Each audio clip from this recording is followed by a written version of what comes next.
ഒരു മനുഷ്യൻ ദീനിൽ പുതുതായി എന്തെങ്കിലും ഉണ്ടാക്കിയാൽ പരലോകത്ത് ഹൗദുൽ കൗസർ കുടിക്കാൻ വേണ്ടി വരുന്ന ചില ആളുകളെ ആട്ടി അകറ്റി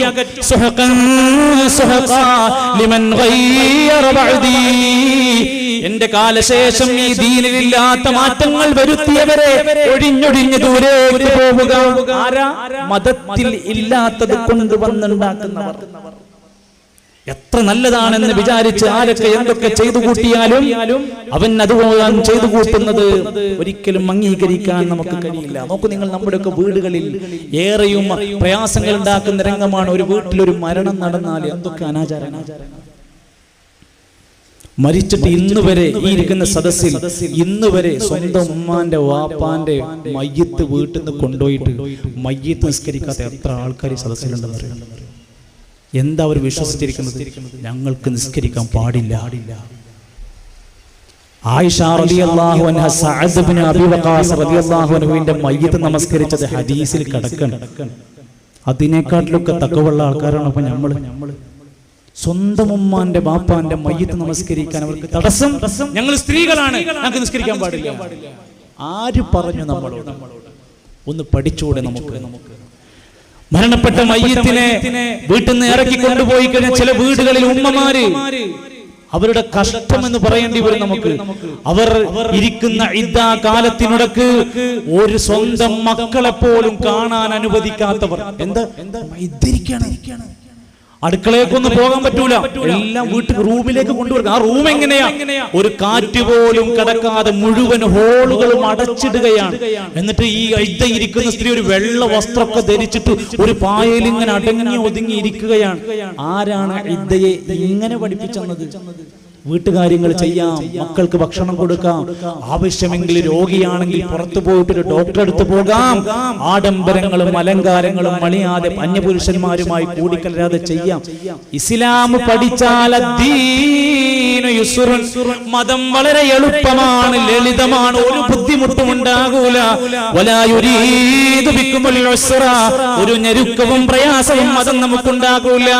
മരണപ്പെട്ട വീടുകളിൽ നടക്കുന്ന പല നിരക്കുള്ള പ്രവർത്തനങ്ങൾ ചില ഉമ്മമാർ 70,000 ദിക്ർ ചൊല്ലുന്നു. എന്തിനാ ദിക്ർ ചൊല്ലണത്? ഇത് മരിച്ച ആൾക്ക് കൂലി കിട്ടാനാ. എന്നിട്ട് വാട്സപ്പിന്റെ ഗ്രൂപ്പിൽ ഫാമിലിയിൽ ഓരോരുത്തരും എണ്ണപ്പെടും. ഞാൻ 70,000, ഫാത്തിമ കുട്ടി 70,000, ഖദീജ കുട്ടി 60,000, സുലൈഖ കുട്ടി 55,000. ആരെ കാണിക്കാനാ? ഇതൊക്കെ മയ്യത്തിന് ഞങ്ങൾ പാർസലാക്കിയതാണ്. കണക്ക് കൊടുക്കണം. നമ്മളെ ദിക്റും സലാത്തൊക്കെ നമ്മൾ എന്തിനാ ഇവിടെ കണക്ക് കൊടുക്കേണ്ട ആവശ്യം?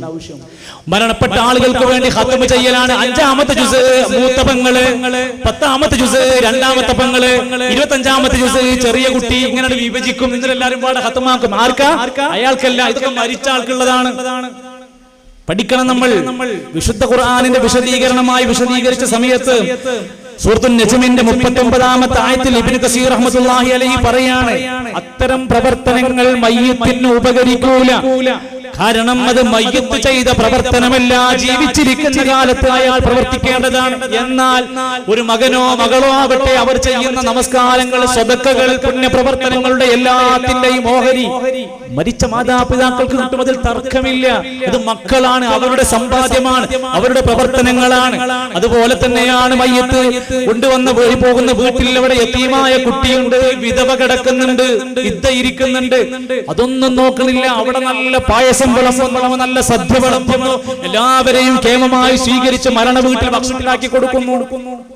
ജഅഫർ റളിയല്ലാഹു അൻഹു മരണപ്പെട്ടു. നബി തങ്ങൾ എന്താ പറഞ്ഞത്? എല്ലാവരും ജഅഫറിന്റെ വീട്ടിൽ പോയി ഭക്ഷണം ഉണ്ടാക്കണമെന്നാണോ? ഇസ്നഊ ലിആലി ജഅഫർ അത്ആം, ജഅഫറിന്റെ കുടുംബത്തിന് നിങ്ങൾ ഭക്ഷണം ഉണ്ടാക്കി കൊടുക്കണേ. ഇതാ പറഞ്ഞത്. അങ്ങോട്ട് 3-ന്റെ അന്ന് 40-ന്റെ അന്ന് ചില ആൾക്കാർ മയ്യത്തിന്റെ പോക്കറ്റിൽ നിന്ന് കിട്ടിയ പൈസ വരെ മാറ്റിച്ചിക്ക. എന്തിനാ? ഇത് 40-നുള്ളതാണ്. അതും ആ സാധുവിന്റെ പൈസ കൊണ്ടാ. പിന്നെ അത് കഴിഞ്ഞിട്ട് കുറച്ച് സ്വത്ത് വാങ്ങിയിട്ടുണ്ടെങ്കിൽ അത് ആണ്ടിന്റെ അന്നൊക്കെ മാറ്റിച്ചിക്ക. ആണ്ട് മൂപ്പര പൈസ കൊണ്ട് പൊളിക്കണം. സുഹൃത്തുക്കളെ, ഇങ്ങനെ ഓരോ പ്രവർത്തനങ്ങളും നമ്മൾ ആലോചിക്കുക. ദീനിൽ ഇല്ലാത്തത് ചെയ്തു കൂട്ടുമ്പോ അതിന്റെ ആപത്ത് എത്രയാണ്. എത്രത്തോളത്തെ സ്ത്രീകൾ ജുമുഅ ജമാഅത്തിന് വരെ സ്വഹാബത്തിന്റെ വനിതകൾ പങ്കെടുത്തിരുന്നു. മറിയം ബീവി പള്ളിയിലായിരുന്നു. എത്ര ചരിത്രം നമ്മൾ കാണുകയാണ്. എന്നിട്ടും എന്തേ നമ്മൾ എത്ര പേരാണ് പള്ളികളോട് വിയോജിപ്പോടെ മാറുകൾക്ക് നിർബന്ധിക്കുകയല്ല. പക്ഷേ പോകുന്നതിൽ എന്താണ് തടസ്സം? വാളിൽ പോകുന്നു. ഉത്സവത്തിന് പോകുന്നു, ടൂർ പോകുന്നു, എല്ലാത്തിനും പോകുന്നു. പള്ളിയിൽ മാത്രം പോകാൻ പാടില്ലെന്ന് ആര് പഠിപ്പിച്ചു? നല്ല മാന്യമായ വേഷവിധാനത്തോടെ പള്ളിയിൽ ജുമുഅക്ക് പങ്കെടുക്കാൻ, ജമാഅത്തിൽ പങ്കെടുക്കാൻ ഒരു വെള്ളിയാഴ്ച വന്നിരുന്നു ഖുത്ബ കേട്ട് 4 കാര്യങ്ങൾ മനസ്സിലാക്കി കുടുംബത്തിൽ പകർന്നു കൊടുത്ത സ്വഹാബത്തിന്റെ വനിതകളുടെ കഥ. ഇവിടെ പോയവരുണ്ടല്ലോ, ഹജ്ജിനും ഉംറക്കൊക്കെ പോയ മക്കയിലെ പള്ളിയിലും മദീനത്തെ പള്ളിയിലും കഥ. സ്ത്രീകൾ വരിവരിയായി ഓരോ രാജ്യക്കാരും ഇരുന്ന് ഖുത്ബ കേട്ടുകൊണ്ടിരിക്കുന്നു. നമുക്ക് എന്തു പറ്റി? പാടില്ലെന്ന് പറഞ്ഞു. പക്ഷേ പാടില്ല എന്ന് പറഞ്ഞത് ലാ തംനഊ ഇമാ അല്ലാഹി മസാജിദല്ലാഹ്, അല്ലാഹുവിന്റെ പള്ളികളെ തൊട്ട് തടയാൻ പാടില്ലെന്നാണ് നബി പറഞ്ഞു. തടയരുത് എന്ന് പറഞ്ഞു. പോകുന്ന ഒരു ഉമ്മ അവർക്ക് സൗകര്യപ്രദമായി കൊടുക്കണം. അവർ ആഡംബരങ്ങളില്ലാതെ, സുഗന്ധങ്ങൾ ഉപയോഗിക്കാതെ, അന്യപുരുഷന്മാരുമായി കൂടിക്കലരാതെ മാന്യമായി സ്ത്രീകൾക്ക് ഭാഗത്ത് പോയി കേട്ട് വന്നുപോയ ഒരു തടസ്സവും അതിന്റെ പേരില്ല. ഇന്നും അതിനെ പേടിക്കുന്ന എത്ര പേരുണ്ട്? ഒരുപാട് ഉമ്മമാർക്ക് ആകെ ജീവിതത്തിൽ 2 പ്രാവശ്യമേ പള്ളി കാണാൻ ഭാഗ്യം ലഭിച്ചിട്ടുള്ളൂ. ഈ കൂട്ടത്തിലുണ്ടാകും. അതിലൊന്ന് ഉദ്ഘാടനത്തിന്റെ അന്ന് സ്വർണം കൊണ്ടുപോയിട്ട് കൊടുക്കാൻ. അത് പറ്റും. അന്ന് ഹലാല. അന്ന് എല്ലാവരും പോയി പള്ളിയൊക്കെ കണ്ട് പൈസ കൊടുത്ത് സ്വർണം കൊടുത്ത് പോരും. പിന്നെ പറ്റുന്നത് നമ്മളെ കുളിപ്പിച്ചു കിടത്തി കഫൻ പുടവയിൽ പൊതിഞ്ഞിട്ട് ഒന്നും ചെയ്യാൻ പറ്റാതെ ആ പള്ളിക്കാട്ടിക്ക് കൊണ്ടുപോകുന്ന സമയത്താണ് ഇനി 2ാമത്തെ പോക്ക്. അത് മതിയോ? അല്ല. ഇസ്ലാം പഠിപ്പിച്ചത് എത്രയാ ആണിനും പെണ്ണിനും അനുവദിക്കപ്പെട്ട മേഖലകളുണ്ട്. അതുപോലെ തന്നെ തെറ്റായ ഒരുപാട് അന്ധവിശ്വാസങ്ങളുടെ കാരണമായി മാലമൗലൂദുകൾ നമ്മുടെ സമൂഹത്തിൽ പ്രചരിച്ചു കൊണ്ടിരിക്കുകയാണ്. അതും കൂടെ ഒന്ന് സൂചിപ്പിക്കണമെന്ന് തോന്നുകയാണ്. സമൂഹത്തിൽ ഇത്തരത്തിലുള്ള മാലകളും മൗലിദ് കിതാബുകളും ഒക്കെ വല്ലാതെ അങ്ങ് പ്രചരിപ്പിക്കപ്പെടുകയും ആ പ്രചരിപ്പിക്കപ്പെടുന്ന സംഭവങ്ങളെല്ലാം തന്നെ ശരിയാണെന്ന് വിശ്വസിക്കുകയും ചെയ്യുന്ന ഒരുപാട് ആളുകളുണ്ട്. ഇതൊക്കെ നബി സല്ലല്ലാഹു അലൈഹി വസല്ലമയുടെ കാലം കഴിഞ്ഞ് എത്രയോ വർഷം പഴകിയിട്ടാണ് ഇതുണ്ടാകുന്നത്. കുറേ വർഷങ്ങൾക്ക് ശേഷമാണ്. അതിൽപ്പെട്ടതാണ് ഹദ്ദാദ്. 600 വർഷം പഴക്കമുള്ളതാണ്. 600 കൊല്ലമായിട്ടുള്ളൂ. ഹദ്ദാദ് ഉണ്ടാക്കിയതാണ്. കുത്തുബിയ്യത്ത് ഉണ്ടാക്കിയത് 300 കൊല്ലമായിട്ടുള്ളൂ. കായൽ പട്ടണത്തുകാരൻ ഉണ്ടാക്കിയതാ, തമിഴ്നാട്ടുകാരുണ്ടാക്കിയതാ. ഓവറാണ് അവിടെ തന്നെ പറയുന്നുണ്ട്. അതേപോലെ തന്നെ മുഹ്യിദ്ദീൻ ഉണ്ടാക്കിയത് 400 കൊല്ലമായിട്ടുള്ളൂ. തൊട്ടടുത്ത കോഴിക്കോട് ജില്ലക്കാരനാണ്. നാരിയത്തു സ്വലാത്ത് ഉണ്ടാക്കിയിട്ട് 600 വർഷമായിട്ടുള്ളൂ. കമാലിയ സ്വലാത്ത് തൃശ്ശൂർക്കാരൻ ഉണ്ടാക്കിയതാ. ബുർദ ഉണ്ടാക്കിയിട്ട് 700 കൊല്ലമായിട്ടുള്ളൂ. ഞാൻ പറഞ്ഞത് നബി സല്ലല്ലാഹു അലൈഹി വസല്ലമയും ഉത്തമ നൂറ്റാണ്ടിൽ ജീവിച്ച സ്വഹാബത്തും കണ്ടിട്ടില്ല, കേട്ടിട്ടില്ലാത്ത ഈ പ്രാർത്ഥനകളും ഈ വരികളും ഈ പാട്ടുകളും ഒക്കെ ശരിയാണെന്നും അത് ചൊല്ലിയാൽ കൂലി കിട്ടുന്നതാണോ നിങ്ങൾ വിശ്വസിക്കുന്നത്? എങ്കിൽ ചില സാമ്പിളുകൾ ഞാൻ നിങ്ങൾക്ക് പഠിക്കാൻ വേണ്ടി പറയാം. മുഹ്യിദ്ദീൻ മാലയിൽ പറയാം, അവണ്ണം അല്ലാഹ് പാടച്ചവൻ താൻ തന്നെ യാ ഗൗസുൽ അസം എന്നല്ലാഹ് വിളിച്ചോവർ. മുഹ്യിദ്ദീൻ ഷെയ്ഖിനെ പറ്റി പറഞ്ഞ മഹത്വമാണ്. ഔസുൽ അഅ്ലമേ എന്ന് മുഹ്യിദ്ദീൻ ഷെയ്ഖിനെ അല്ലാഹ് വിളിച്ചിട്ടുണ്ട്.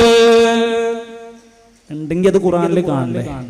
ഖുർആനിൽ ഇല്ലാത്തൊരു കാര്യം അല്ലാഹ് പറഞ്ഞു നമ്മൾ എങ്ങനെ പറയും? ഇല്ലാത്തത് പറഞ്ഞുണ്ടാക്കുകയാണ്.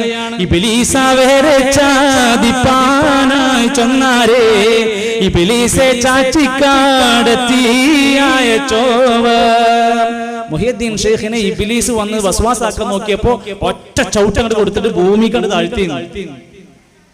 ആദം നബി അലൈഹിസ്സലാത്തു വസ്സലാമിനെ വസ്വാസിലാക്കാൻ വന്നിട്ട് 2 പേരും അവസാനം പിഴവിലായി സ്വർഗ്ഗത്തിൽ നിന്ന് പുറത്തുപോയി. ആദം നബിനേക്കാൾ പവറാണ്. തീർന്നില്ല. ഭേദം വിളങ്ങി പാറവാടിച്ചാരേ ഭേദാംബർ അവർ വായിൽ തുഫീ കൊടുത്തോവർ. നബി സല്ലല്ലാഹു അലൈഹി വസല്ലമ പ്രചരണ രംഗത്ത് കടന്നു വരാതെ മടിച്ചു നിന്ന ശൈഖവറുകൾക്ക് ബർക്കത്തിനു വേണ്ടി നബി വായിൽ തുപ്പിക്കൊടുത്തു. ഞാൻ അവരുടെ പുസ്തകം വായിക്കണട്ടോ. നബി സല്ലല്ലാഹു അലൈഹി വസല്ലമന്റെ കാലം കഴിഞ്ഞ് 600-800 കൊല്ലം കഴിഞ്ഞ് ജീവിച്ച മനുഷ്യന്റെ വായേക്ക് നബി തുപ്പിക്കൊടുത്തിട്ടുണ്ട്. ഇങ്ങനത് വായിക്കാൻ തുടങ്ങിയാൽ നമുക്ക് വളരെ മോശമെന്ന് തോന്നുന്ന രൂപത്തിലുള്ള പ്രയോഗങ്ങൾ, ഇസ്ലാമിനെ അള്ളാഹുവിനെ കൊച്ചാക്കുന്ന രൂപത്തിൽ ഓരോ മാലകളിലുമുണ്ട്. ശ്രദ്ധിക്കുക, നമ്മൾ ദിക്റുള്ളവരാണ്, സ്വലാത്തുള്ളവരാണ്, പ്രാർത്ഥനയുള്ളവരാണ്. 1400 കൊല്ലം മുമ്പ് നബി സല്ലല്ലാഹു അലൈഹി വസല്ലം പഠിപ്പിച്ച ആചാരങ്ങളും അനുഷ്ഠാനങ്ങളും നമുക്കുള്ളതാ. ദീനിലില്ലാത്തത് ഓരോരുത്തർ തന്നിഷ്ടങ്ങൾക്കനുസരിച്ച് കൊണ്ടുവരുമ്പോൾ അതൊരിക്കലും നമ്മൾ സ്വീകരിക്കേണ്ടതില്ല. അതോടൊപ്പം നമ്മുടെ പുതിയ കലണ്ടറുകൾ മാറി വരികയാണ്. പുതിയ വർഷത്തെ കലണ്ടറുകൾ മാറ്റി വരുമ്പോൾ ജ്വല്ലറികളുടെ കലണ്ടറുകൾ നമ്മുടെ വീടുകളിൽ സ്ഥാപിക്കും നഗ്നരായ സ്ത്രീകളുടെ പരസ്യങ്ങളായിരിക്കും. ജ്വല്ലറികളുടെ, ടെക്സ്റ്റൈൽസുകളുടെ ആരെങ്കിലും ഫ്രീ ആയിട്ട് തരുമ്പോൾ അത് മേടിച്ചു വെക്കുമ്പോൾ നമ്മൾ ചിന്തിക്കുക. അതേപോലെ തന്നെ മറ്റു പല കമ്പനികളുടേതും കയ്യിൽ കിട്ടും, ബാങ്കുകളുടെ പലിശ സ്ഥാപനങ്ങളുടേത് കിട്ടും. അതിനു പുറമെ ചിലർ ഇസ്ലാമിക കലണ്ടറാണെന്ന് പറഞ്ഞ് കയ്യിൽ കൊണ്ടുവന്ന് തരും. അതിൽ എഴുതിയിട്ടുണ്ടാകും ഈ മാസത്തെ നെഹ്സുകൾ. ഈ മാസം കല്യാണവും സൽക്കാരും കച്ചവടം നടക്കാൻ പാടില്ലാത്ത ദിവസങ്ങൾ. അതിൽ കാണാം റമദാൻ 3 നെഹ്സാണ്, റമദാൻ 11 നെഹ്സാണ്, റമദാൻ 23 അവസാനത്തെ 10 നെഹ്സാണ്, റമദാൻ 28 നെഹ്സാണ്, ദുൽഹിജ്ജ 13 നെഹ്സാൻ. ആ കലണ്ടർ വായിച്ചു നോക്കിയാൽ ഓരോ പ്രധാനപ്പെട്ട പരിശുദ്ധമാക്കപ്പെട്ട മാസങ്ങളിൽ പോലും നെഹ്സുണ്ടെന്ന് വാദിക്കുന്ന കലണ്ടറുകൾ അന്ധവിശ്വാസത്തിന്റെ കലണ്ടറുകളാണെന്ന് തിരിച്ചറിയുക. സത്യവിശ്വാസത്തെ ശരിക്ക് ബോധ്യപ്പെടുക. നാം ഇന്ന് പഠിച്ചു മനസ്സിലാക്കിയില്ലെങ്കിൽ അവസാനം പരലോകത്ത് വന്നിട്ട് അവിടുന്ന് വിലപിക്കുന്നുണ്ട്. നരകക്കാരായ ആളുകൾ പറയും വഖാലൂ ലൗ കുന്നാ നസ്മഉ ഔ നഖിലു മാ കുന്നാ ഫീ അസ്ഹാബിസ് സഈർ. ദുനിയാവിൽ പറഞ്ഞിരുന്ന കേട്ടിരുന്ന വാക്കുകൾ ഞങ്ങൾ കേൾക്കുകയും ചിന്തിക്കുകയും ചെയ്തിരുന്നെങ്കിൽ ഈ ആളിക്കത്തുന്ന നരകത്തിൽ ഞങ്ങൾ അകപ്പെടൂലായിരുന്നു. ഞങ്ങൾ നരകത്തിൽ അകപ്പെടൂലായിരുന്നു.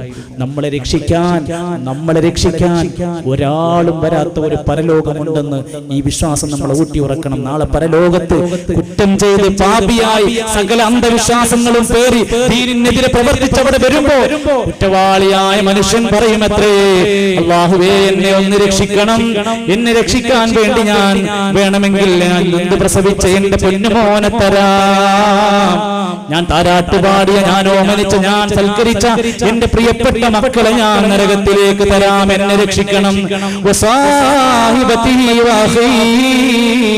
എന്റെ പ്രിയതമയായ ഭാര്യയെ തരാം, എന്റെ ഭർത്താവിനെ തരാം, എന്റെ ജ്യേഷ്ഠാനുജന്മാർ ഒരേ ഉമ്മയുടെ മടിത്തത്തിൽ കളിച്ചു വളർന്ന എന്റെ ഇക്കാക്കമാരെ തരാം, എന്നെ ഒന്ന് രക്ഷിക്കണം എന്ന് പറയും. എനിക്ക് അഭയം നൽകിയ കുടുംബക്കാരെ മുഴുവൻ ഞാൻ നരകത്തിലേക്ക് തരാം, എന്നെ ഒന്ന് രക്ഷിക്കണം എന്ന് പറഞ്ഞുകൊണ്ടിരിക്കും. ഭൂമിയിലെ മുഴുവൻ മനുഷ്യരെ തരാം, എന്നെ ഒന്ന് രക്ഷിക്കണമെന്ന് പറയും. അല്ലാഹ് പറയും, ഇവിടെ വന്ന് വിലപിച്ചിട്ട് കാര്യമില്ല.